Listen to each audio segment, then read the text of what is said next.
Hello student.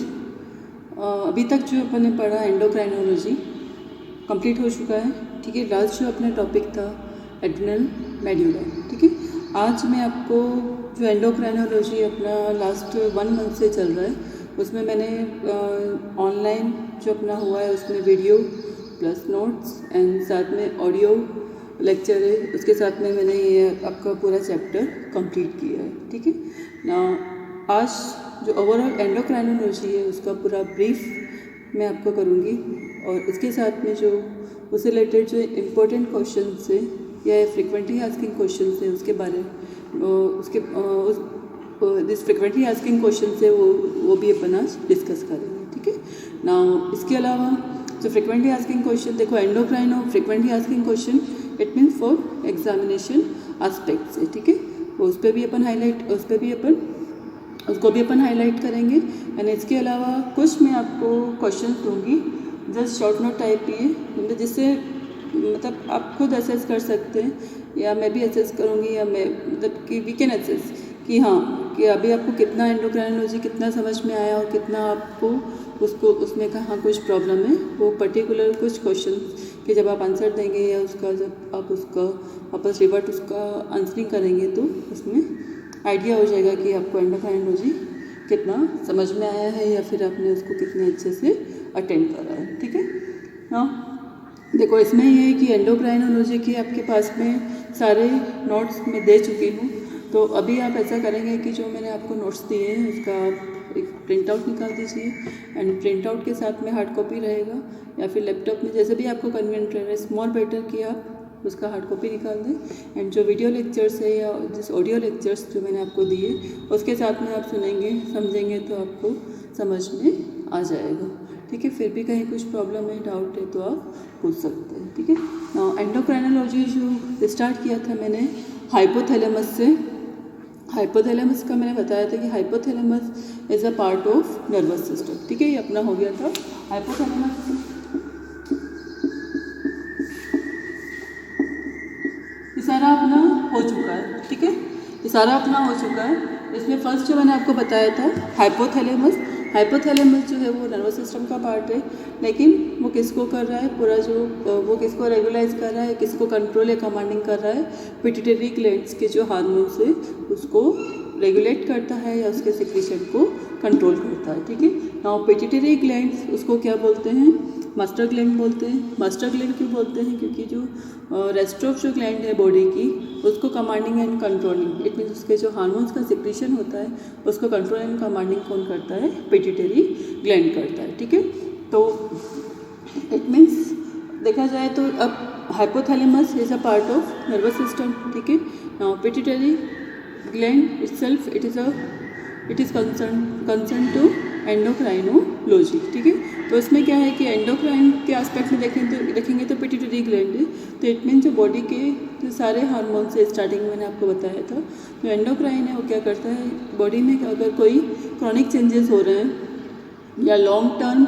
Regulation के लिए कौन रिस्पॉन्सिबल है, एंडोक्राइन। ठीक है, एंडोक्राइन जो सारे ग्लैंड्स है उसके जो हार्मोन्स है वो क्या करेगा, long term regulation. It means कहीं फिजियोलॉजी अगर डिस्टर्ब हो रही है, लॉन्ग टर्म अगर कोई इफेक्ट है तो उसको कौन रेगुलाइज करता है, एंडोक्राइन सिस्टम। और जो शॉर्ट टर्म मतलब इमीडिएट सडनली कोई बॉडी में चेंजेस हो रहा है तो वो किससे रेगुलाइज होता है, नर्वस सिस्टम से। ठीक है, ये अपना दोनों में डिफरेंस है। It mean short term regulation due to nervous system and long term regulation due to endocrinology. ठीक है, नाउ पिट्यूटरी ग्लैंड का मैं आपको बता चुकी थी, दो पार्ट होते हैं एंटीरियर एंड पोस्टीरियर पिट्यूटरी। उसके सारे हार्मोन्स है वो मैं आपको बता चुकी हूँ। एंटीरियर पिट्यूटरी से आपके growth hormone ACTH, this LH and FSH combinedly क्या बोलते हैं, गोनेडोट्रोपिन हार्मोन।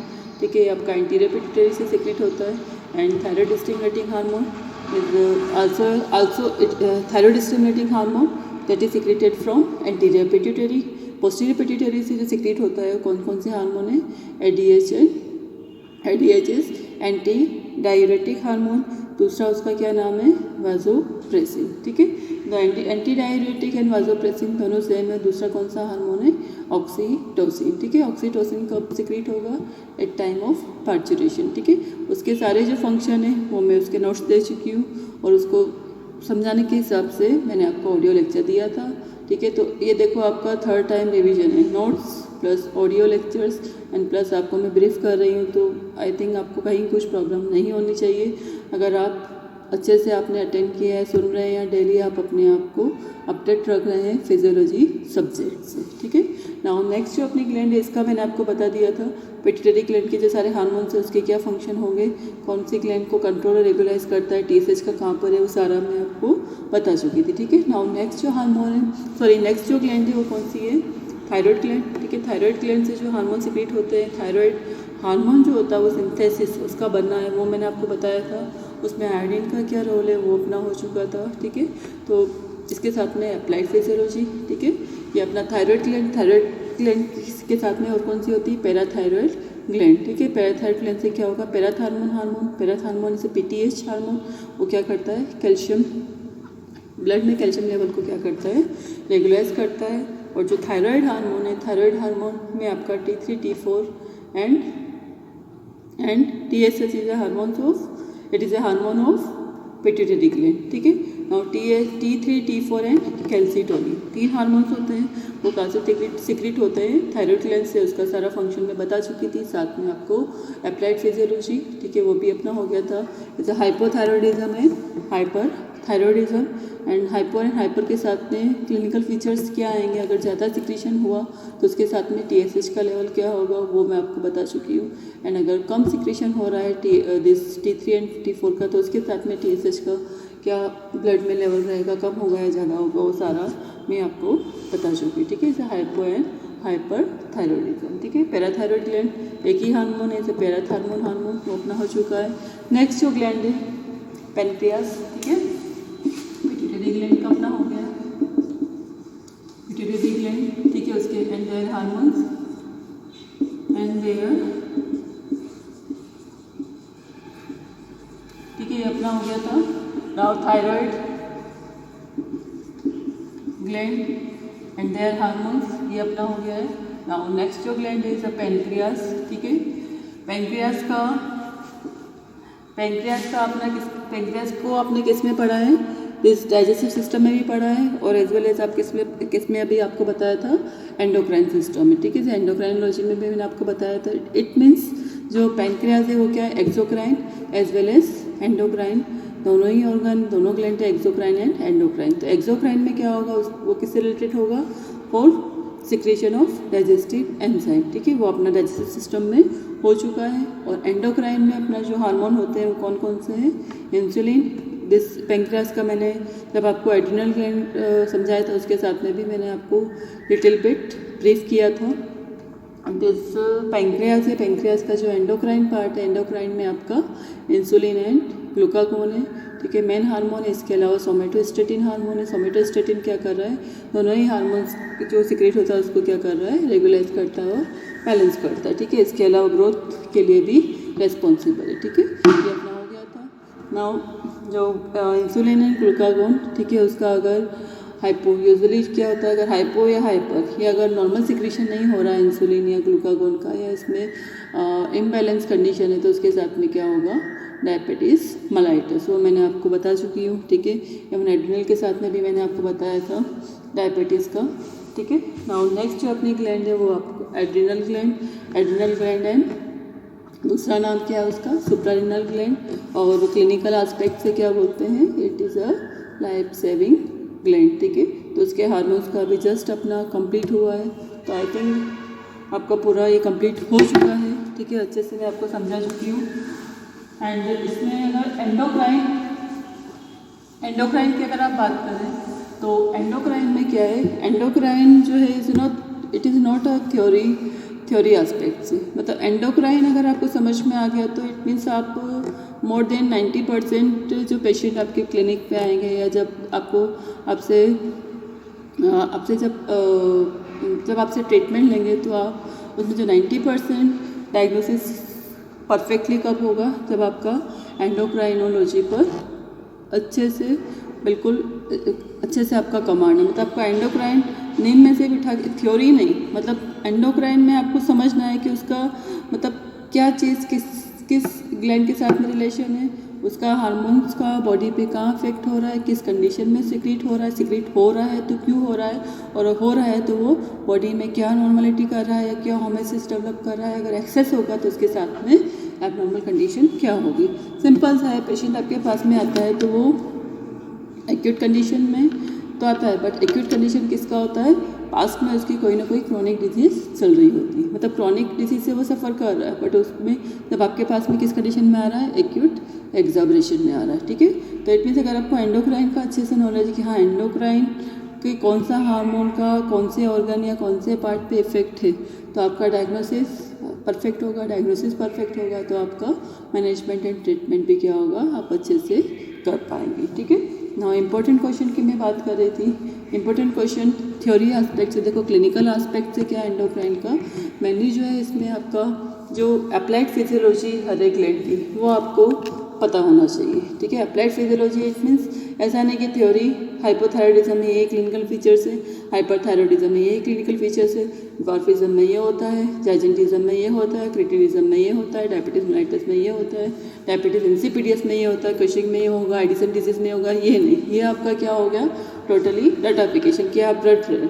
लेकिन अगर आप उसको कोरिलेट करके पढ़ेंगे कि ड्वार्फिज्म है तो ड्वार्फिज्म पेशेंट है। ठीक है, क्लिनिकल एस्पेक्ट है, तो इट मीन्स अप्लाइड फिजियोलॉजी क्या हुई, क्लिनिकल एस्पेक्ट हुआ, पेशेंट आपके पास में आ रहा है ड्वार्फिज्म का। ठीक है, तो ड्वार्फिज्म जो है तो फर्स्ट सबसे पहले आपका डायग्नोसिस क्या होगा, इसको ड्वार्फिज्म जो है वो कौन से हार्मोन्स के सिक्रीशन का डेफिशिएंट या एक्सेस सिक्रीशन की वजह से हो रहा है, या उसमें कौन सा ग्लैंड का इन्वॉल्वमेंट है। अगर वो आपने पकड़ा है तो आपको कहीं पर भी मतलब वो आपने अच्छे से वो आपने चीज़ पकड़ ली तो डेफिनेटली आपका डायग्नोसिस भी बिल्कुल परफेक्ट होगा। उसी के बेस पे आप क्या करेंगे, उसका इन्वेस्टिगेशन एंड ट्रीटमेंट कर पाएंगे। ठीक है, नाउ दिस अब थ्योरी एस्पेक्ट से अपन बात कर रहे हैं, तो थ्योरी एस्पेक्ट में क्या है कि जब एग्ज़ाम या रिटन पेपर है उसके लिए अपना इम्पोर्टेंट जो है पिट्यूटरी ग्लैंड से जो हार्मोन सिक्रेट होते हैं वो pituitary glands, this physiological structure of pituitary gland, their hormones and name of hormones and their function frequently asking question है और थ्योरी एस्पेक्ट से as well as this viva के हिसाब से। ठीक है, नाउ नेक्स्ट जो आपका थायराइड ग्लैंड आता है, थायराइड ग्लैंड में आपका डेफिनेटली मतलब फंक्शन जहाँ पे फिजियोलॉजी आता है तो फंक्शन कहीं पर भी आपको नहीं छोड़ना है। जो सारे ग्लैंड्स है उसके सारे ग्लैंड्स के फंक्शन आपको अच्छे से पढ़ना है। फंक्शन अगर आपको समझ में आ गया तो अप्लाइड फिजियोलॉजी तो सबका ओवरऑल है ही, मोटा मोटा मैं आपको बता रही हूँ। क्लिनिकल जो अप्लाइड फिजियोलॉजी है वो आपका फर्स्ट ईयर के हिसाब से शॉर्ट नोट ही बनता है, और जो लॉन्ग नोट है उसमें थायराइड हार्मोन सिंथेसिस। ठीक है, थायराइड हार्मोन जो है वो कैसे बनता है इसमें मैं आपको पूरा बता चुकी हूँ। कपलिंग कैसे होगा, आयोडीन अपटेक कैसे होगा, वो पूरा मैंने आपको नोट्स भी दे रखे हैं एंड उसको आप अच्छे से पढ़ेंगे। ये आपका इम्पोर्टेंट थ्योरी एस्पेक्ट से इम्पोर्टेंट क्वेश्चन है। एंड दिस उसके हार्मोन्स तो मैं आपको बोल ही रही हूँ, सारे जो ग्लैंड्स है उसके हार्मोन्स आपको अच्छे से पढ़ना है। और क्लिनिकल अगर आपको फंक्शन समझ में आया है वो आपने पढ़ लिया, उसका एक्शन कहाँ पर है, तो अप्लाइड फिजियोलॉजी में कहीं पर भी कोई दिक्कत नहीं, उसके साथ नहीं है। देखो कम या ज़्यादा सिक्रेशन इज अप्लाइड, उसका एबनॉर्मल कंडीशन है, और नॉर्मल फंक्शन या नॉर्मल एक्शन क्या है, जो उस हार्मोन का बॉडी पर इफेक्ट हो रहा है। ठीक है, ये अपना हो गया। पेंक्रियाज पे आते हैं तो पेंक्रियाज में सिंपल सा है, पेंक्रियाज में जो आपका है वो applied physiology is important. And इसके अलावा दिस पेंक्रियाज में जो आपका पूछा जाता है फंक्शन, ठीक है, फंक्शन आपका है diabetes mellitus is important.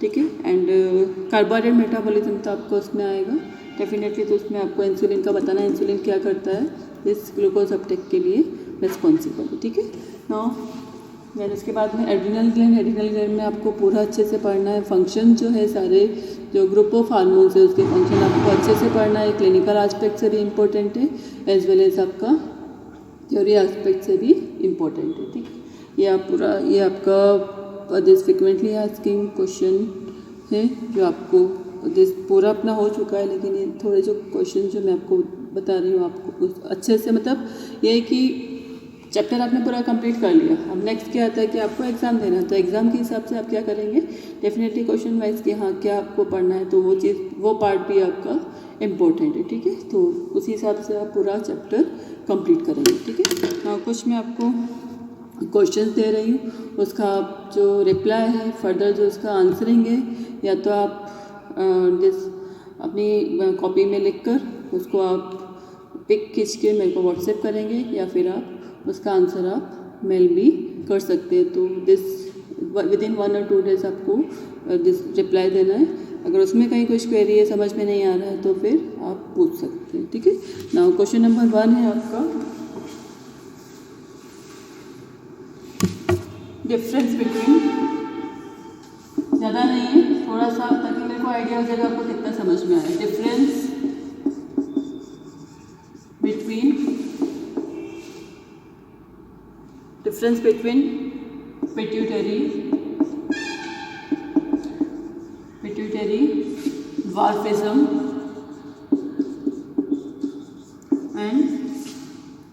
and thyroid dwarfism, ठीक है। ये देखो, ये सारे क्वेश्चन जो है आप अगर आपको समझ में आया है तो आराम से आप कर सकते हो। दूसरा अभी मैंने आपका कंप्लीट किया है एड्रिनल एंड पैनक्रियाटिक डायबिटीज, ठीक है। नेक्स्ट वन जो है डायबिटीज मेलाइटस है, डायबिटीज इंसिपिडिस, ठीक है। इन दोनों में मतलब बेसिक जो है इम्पोर्टेंट जो मेन की पॉइंट है उसी के बेस पे आपको डिफरेंस बताना है, ठीक है। ये अपना इतना आप करिए, ठीक है, इतना आप मेरे को आप बताइए, फिर नेक्स्ट देखते हैं, ठीक है। नाउ नेक्स्ट जो अपना टॉपिक रहेगा रिप्रोडक्टिव सिस्टम। रिप्रोडक्टिव सिस्टम देखा जाए तो is a part of, it is a continuation of endocrinology ही है, लेकिन इसको थोड़ा सा एक डिफरेंट चैप्टर में लिया है थ्योरी एस्पेक्ट से।